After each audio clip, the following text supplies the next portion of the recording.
What's up, guys? It's Steve Cardenas, aka Rocky the Red Power Ranger, and you are watching Smart Tank Revolution. Ladies and gentlemen, boys and girls, children of all ages, we proudly welcome you back to the Smart Tank Revolution, where I am your solo host, the incomparable, the all-ever-knowing, and extremely excited Joey Business.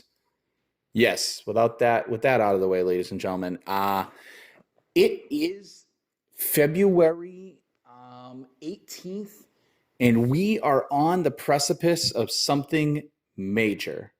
Tonight, unless you've been under a wrestling rock for the last 2 months, is the Elimination Chamber hosted in Montreal, Quebec for the last pit stop on the road to WrestleMania. Now, traditionally, the Elimination Chamber is always fun. You have the two chamber matches, the guys and the gals, and then you have some interesting card options thrown in between, usually a blow off to a feud or something that's just revving up going into WrestleMania. This year, though, is very, very special. Very, very different. As everyone has known, Roman Reigns is on the way to his third year consecutively holding a stranglehold on the top title in the business, the WWE Undisputed Universal Championship, which was initially the Universal Championship. Then it was the two titles combined and merged into one super mega title, which is what he holds now. However, on that journey, there have been peaks and valleys. There have been lulls. I am a very big outspoken proponent of the Bloodline story as from way back to the beginning. I still feel it started off with an absolute bang with the whole feud with Jey Uso and the family struggle. I mean, it was just an amazing story that was told from start to end. And it still, rears its head every now and then in segments, which is a great, story longevity, because it shows you just how much it resonated with people and the fact that the audience can recall it and whatnot. And out of this story, they have spun gold, real gold, like, just fandom gold, business gold. I'm sure the money doesn't lie. It's just been stellar. And what could have been a program that could have only served as a vehicle to get Roman Reigns over finally in the eyes of the WWE fans. I refuse to say universe. I'm tired of saying that word. In the eyes of the WWE audience and fans, and the marks and the smarks alike, has blossomed into a launch pad to create so many new megastars. Now, rarely do you see a storyline in wrestling, period, that does a service outside of the main, main few stars. It very rarely projects onto others. And then this has just been the gift that keeps on giving. It seems like everything that Roman touches, pun intended, turns to gold. It just turns to gold, because getting the rub from him is like getting the rocket pushed to you in previous years when the creative team would want to push you. Now you want to get somebody over, throw him in with Roman Reigns. It's like when Chris Jericho was so good at everything he did with the Festival of Friendship, and he could get the word "it" over, or the list, or things like. Only rare great talents and minds can do this, and it comes along every so often. It's not a yearly thing. It's not even every 4 or 5 years. Sometimes it's 10 years. Sometimes it's 6 years. It just varies. And this is the latest incarnation of that, and we're seeing it. Before this whole title reign of supremacy of Roman, you didn't know Jey Uso was a household name. He's a household name now. The Usos, period, are household names. They're megastars. They're absolute megastars. They should be. They're the longest reigning WWE Tag Team Champions of all time, and they have the most reigns, period. So they should be. But this cemented them in that spot. They're not going anywhere. What you couldn't have foresaw is that it would create more stars. It created... you got Solo Sikoa, who's going to be a main eventer.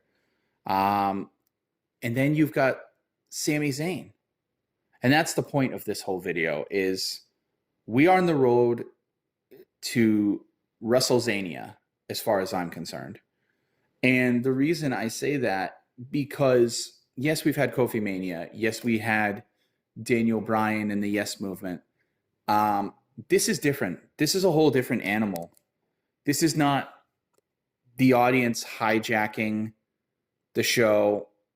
In a way they are, but not completely. This is not creative tucking their tail between their legs and saying, okay, we acknowledge that this is so popular, we're going to stage and Occupy Raw, which is what they had to do with Daniel Bryan. It was their official acknowledgement of, yeah, our storyline is going nowhere. You don't want Bautista. You don't want this. It sucks. I get it. Here you go.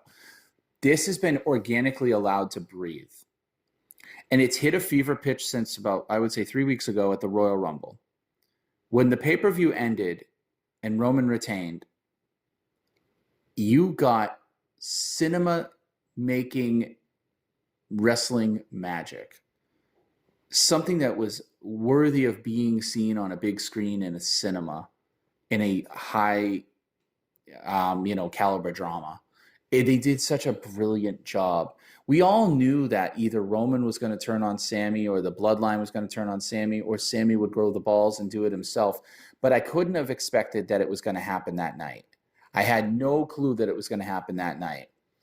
I thought maybe it would happen in Montreal. I thought Sami Zayn, because we knew months in advance this was going to be booked in Montreal for tonight, I thought maybe this would be like, he'd be a supporting factor there, and he would turn to make a big pop. No, I had no idea that this was coming. And that's when it's done really well, was when somebody who's really in the know, who pays attention, not just to the dirt sheets, but pays attention to the details and how things are handled. The dirt sheets, you can't put too much stock in them. Dave Meltzer's a fucking joke. I'm sorry. I'm going to say it. Yeah, it could happen. It might not happen. It could. Those aren't answers. Those are hedging your bets. He's like a weatherman. He always answers in a way that he can't be wrong. Well, you're wrong, Dave. I think you're fucking wrong. And I don't really have a lot of respect for Dave Meltzer, the way he speaks about women talent and things like that. This is the guy that people revere and put up on a pedestal of wrestling knowledge in the know. I think you'd much rather go to Justin Barrasso of Sports Illustrated, Extra Mustard. I think that would be better served. Honestly, better. Or 411 Wrestling, which does seem to take some cues from Meltzer, but they also independently investigate things on their own. Do not go to Ringside News. They're a fucking joke too. And do not do Meltzer, because they're so jaded they forgot what makes them fans in the first place, at least of the American product. Otherwise, they go to New Japan and fap all over it. But anyways, I digress. Very rarely do you see a story in wrestling that bears so much fruit, that actually is able to live up to the hype. And this thing could have been cut off at the legs 6 months ago. Wouldn't have had the same impact, but it would have been good. No, they've allowed it room to breathe. They've allowed it, in a way to organically, exist in the storytelling vein and just continue on. And it's now reached its crescendo. We're at the precipice, like I said, of something massive. If you don't believe me, tonight is Sami Zayn versus Roman Reigns for the Undisputed Universal Championship. Now, in any other year, you would sit there and go, wow, that's a throwaway match. How are they going to have Roman retain? You just know the outcome. Yeah, to a point, that's the same feeling tonight. But it's not. And I'll explain this to you. It's not because Roman has chinks in the armor. They've done really good job storytelling of keeping Cody hot and keeping things in parallel. All the parts are moving.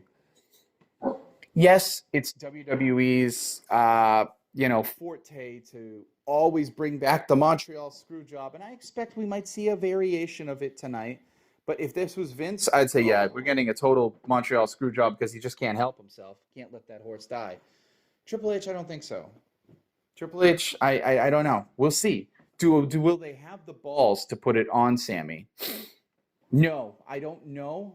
Again, that's not a Meltzer answer. I don't know. I would like them to. And I think they should. And yes, it could curtail Cody's run as a contender for the title at WrestleMania because it's been built up so beautifully. But it's also been telegraphed. to the end, into the nines with all the video packages and all the hype promos. And Cody's held his own because Cody is an amazing, amazing talent. He is, and he deserves his accolades. However, I can't be convinced otherwise that this is Sami Zayn's time. This is Sami Zayn's time. And if you don't have him win it tonight, which I'm fully okay because he even said this is his WrestleMania. If you don't have him win it tonight, then have him at least come as close as humanly possible. I mean, as close that Roman has ever been beaten. Closer than Logan Paul. Just so close. But also have it that there's a plausible reason to interject him into a triple threat at WrestleMania. I'm not the biggest fan of triple threats at WrestleMania for the title. I always feel like it just kind of shuffles things around. However, this time I think it's warranted. I mean, you had the Shawn Michaels and Benoit situation with Triple H. You had a few years ago Edge and Daniel Bryan with Roman. You have them every now and then. I'm not the biggest, but this story warrants it because, yes, I projected on this program many months ago that it was going to be Sami and Kevin take out the Bloodline for the titles. And yeah, that could be the obvious projected route that they're going to go. All things could lead to that tonight. Jey Uso couldn't get involved and cost Sami his shot, and then there you go. And yeah, it would feel good to see Kevin and Sami hug in Montreal, which I fully expect to happen tonight at some point. But I feel like it will feel like a consolation prize at this point. Kevin has had his time. He'll get to the mountaintop again. I fully believe, especially if they split the titles up, he'll definitely get another run. But Sami, I don't think you'll get another shot like this. This is something you need to capitalize, grab it, and run with it, and hold on for dear life. Because he is as white hot as I've ever seen. And if you want proof of it, just go back to last night, watch the end of SmackDown, and the 8-minute freaking ovation that he gets when he enters. I just told Donnie off camera, off mic. Sorry, not off camera. We never show our beautiful faces on camera too much. Off mic, that I haven't heard a pop that big since Punk in Chicago, both at Money in the Bank 2011 and AEW Rampage when he arrived back on the scene, and Hogan at WrestleMania X7, or Austin at WrestleMania X8, or even an honorable mention, Triple H at Madison Square Garden in 2002, coming back from quad surgery. Those are the 5 biggest pops of all time that I've ever heard. This one might be 1A or number 1.